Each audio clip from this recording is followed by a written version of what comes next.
Hello, welcome to Siege Budget Brews. I'm Tim, and tonight I'm covering $500 budget Mardu Turbo Naus. But before we get started, please check out our Discord and our Patreon. Links are in the description below. And if you like our content, please hit that like, share, and subscribe. It really helps out a lot. Thanks. Tonight we're going to cover Tymna Jeska Mardu Turbo Naus. The Budgetless list is curated by Millennium, which is what I based my list off of. That will be linked down below in the video. For the purposes of today, I've already created the list, and I just wanted to kind of highlight some of the key features. Jeska, for those of you who don't know, enters the battlefield with loyalty equal to the number of times that you've cast your commanders this game. And then she has two abilities. One is remove X counters, deal X damage up to 3 targets. So that's a hard outlet for us. As well as she can also triple combat damage for a single creature until your next turn. So anytime that creature would deal combat damage, that creature would then deal 3 times as much. Not super relevant unless you're trying to gain some life back with Tymna, because she has lifelink. Outside of that, Jeska's mostly used for the minus ability. And then the second commander is Tymna. She's a 2/2 for a black, a white, and 1. Has lifelink. And then draws cards for each opponent that you dealt combat damage to this turn with 1 or more creatures. So if you hit each of your 3 opponents, you can lose 3 life, draw 3 cards, so on and so forth.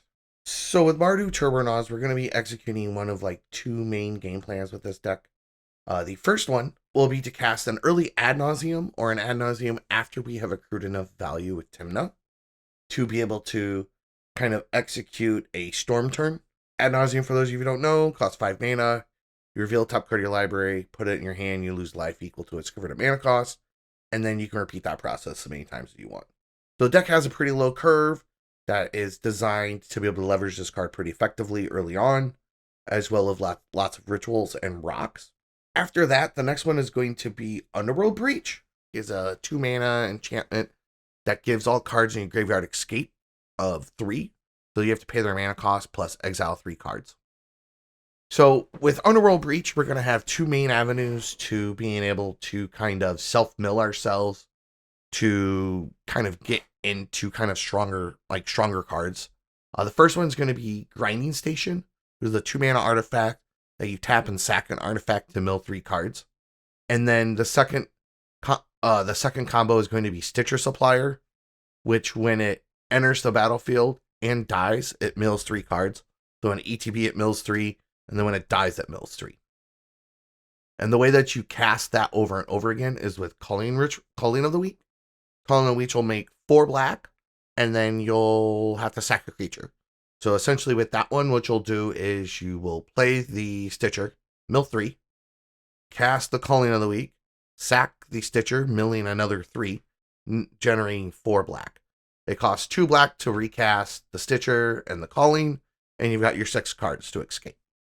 And then essentially you're going to use that, netting 2 mana each iteration until you can generate enough Storm to play Jeska over and over again, so on and so forth. Now with Grinding Station, this one is a little bit more, you kind of have to kind of convert it into something that'll allow you to go card positive. So the main thing you're going to do is you're going to play a 0-drop rock, which the list has several of them, including some that are mana positive as well. Essentially what you'll do is you'll play the Grinding Station, sack any rock you have in play to mill 3, and then you can replay the sacrificed rock for its casting cost plus exile the 3 cards you just milled. So we run Mana Vault, Lotus Petal. Again, this doesn't net you mana, Jeweled Amulet, but it can be used to get you into a rock that will net you mana. Ox Opal, Soul Ring, obviously, Everflowing Chalice. Those are all of the 0-drops or mana positive rocks. And then once you kind of have milled into something like Dockside, the thing that's nice with Dockside is not only does it make a buku ton of mana, but with Grinding Station has an untap clause that whenever an artifact comes into play, it'll untap itself. So if your Dockside makes 5 mana, you now have 5 untap triggers that you can respond to with the Grinding Station milling up to 15 cards, obviously at the cost of netting mana. That will allow you to be able to start getting ahead on milled cards. Because then what you can do is, once you've milled a bunch of cards, hopefully you'll hit a free rock or two or ritual and have some mana left over. And then you can start converting that into things like Calling a Weak Dark Ritual, Mana Vault, Mox Opal, that kind of stuff. We do have a hard outlet present in the deck. There's two. The first one is Dualcaster Mage, which is a 2/2 for a red, 2 red and a colorless. And then when it enters the battlefield, it allows you to copy target instant or sorcery card. And then you can change the target of the copy. And then Twin Flame, which allows you to copy a creature. What you do is you have one creature in play and target it with the Twin Flame and then respond by casting the Dualcaster Mage, targeting the Twin Flame, making copies, making infinite hasty Dualcaster Mages. And then you can swing out and kill. And then the last combo / win con is Praetor's Grasp. We are on a Tymna Pact mana base, as well as we can run Consult very easily as well. So you can't just make 3 black, steal somebody's Oracle, cast your own Consult or Tymna Pact, win with the Oracle. Is it fancy? No, but it gets the job done. It's effective. And then kind of moving on to, we have lots of layered, there are some more layered combos in the deck. I've kind of highlighted the main ones. In Hellenium's primer, it's a video primer. He goes over a lot, some other lines as well. There's some other resources out on the internet. I can link those also in the description of just different kind of combos and different lines that people use in the various Mardu builds. Moving on to kind of our interaction. Since we're in Mardu, we have access to silent effects. Those will include things like Flame Scroll Celibate, Silence. You can play Ranger Captain, Grand Abolisher as protection. You also get Dothy Voidwalker. You get even Mind Sensor as some hate bears. We have creature / permanent removal, kind of in the form of a Braid, Cathar Commando, Vanishing Verse, Soul's Partition. So Soul's Partition is kind of a neat one where whatever non-land permanent you exile can get recast from exile, but your opponents have to pay 2 more if it's one of their permanents. But if it's one of your permanents, you don't. So you could target something like your own Dockside or your Mind Goblin and then replay it, kind of start using that as a way to generate excess mana. And then we also have some additional cards for protection. We have Ricochet Trap. We have Elemental Blast, Silence, Tithe Taker's another one, Paladin Class, Defense Grid, Hope of Usurper.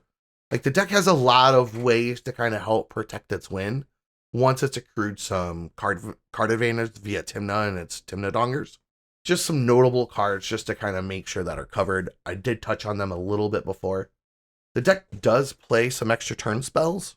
So what's nice with these is you can kind of have a setup turn, cast the Final Fortune effect, Last Chance, Warrior's Oath for 2 red, and then go to the extra turn, untap, and then win. And then you're untapping with all of your mana instead of trying to play an Ad Naus, then play a Last Chance. You can use the Last Chance as a red, essentially our free untap. And then you can kind of combo off from there, protect it, and with all of your mana. So it's kind of a nice little, especially in Mardu, where you don't have counter magic.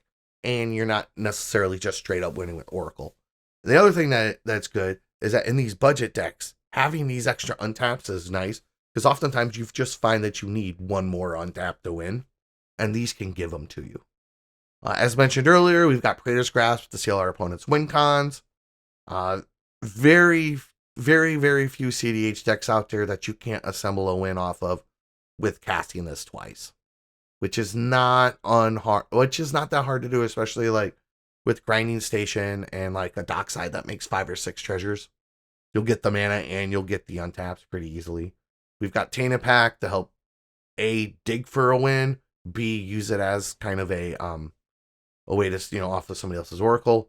And then we have the goblin as well. The mind goblin. But anyway, so I think with that, that about wraps it up. Everybody have a good night.